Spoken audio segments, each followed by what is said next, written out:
اگر اللہ کسی کو بیٹا بنانا چاہتا تو اپنی مخلوق میں سے جس کو چاہتا منتخب کر لیتا۔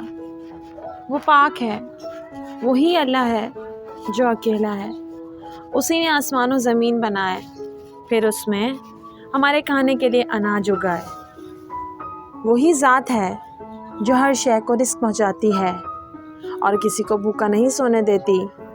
سورج، چاند، چرند پرند اور ہر شے کا مالک صرف اور صرف میرا اللہ ہے۔ وہ واقف ہے ہمارے دل کی ہر بات سے، وہ جانتا ہے ہمارے دل کی تڑپ۔ وہی اللہ ہے جو بن بولے ہماری دعاؤں کو سن لیتا ہے۔